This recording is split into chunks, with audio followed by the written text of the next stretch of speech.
These books feature one of the world's leading authorities on Oman and a relatively new specialist. John Peterson has been writing about Oman for more than 30 years, and his books, with a third in press, and many articles, book chapters, and other publications dealing with the Sultanate are leading studies of Oman's past 100 years. His stint as the official historian of the Sultan's armed forces eminently qualifies him for this book on Oman's 20th century insurgencies. Mark Valery is a research fellow at the University of Exeter. This book, his second on Oman, is based on his dissertation at the Institut d'études politiques in Paris.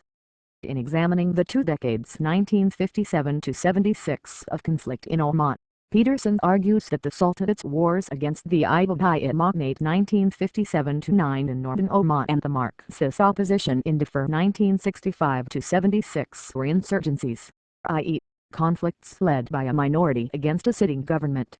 In defeating these insurgencies, the Sultanate relied on counterinsurgency methods in which the Sultan provided local authority and legitimacy by carrying out the functions demanded by its people and achieving the legitimacy expected of the state. Page 13. And the Sultan's British allies provided the funds, equipment, officers, direct military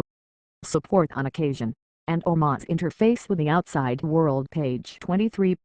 Peterson begins the book with a discussion of the nature of insurgency and counterinsurgency warfare, as well as the historical background, including relations between Imamate and Sultanate, the British role in Oman, and issues related to boundaries and oil, leading to the establishment of centralized Sultanate authority in 1955.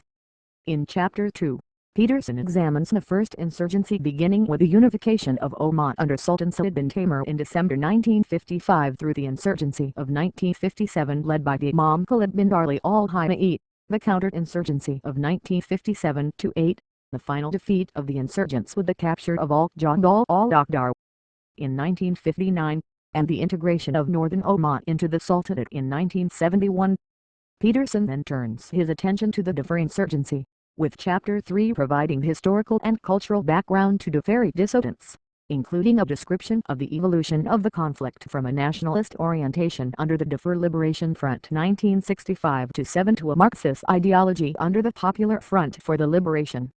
of the occupied Arabian Gulf and its various later avatars from 1968 to 1970, the coup of July 1970 that brought Sultan Qaboos bin Said to power, and the next 2 years of the conflict during which the Sultanate began to score some military successes. This discussion continues in Chapter 4 COVERINgrams the years 1972 to 1976 as Peterson describes the establishment of a permanent government presence in the mountains of Darfur and the subsequent military offensive through 1973, the external assistance to both sides in the conflict, events of the final 2 years of the counterinsurgency 1974-5 and the ceasefire and development activities in Darfur through the late 1980s. Chapter 5 summarizes the characteristics of these 2 wars and then looks at Omani military and security development since 1970.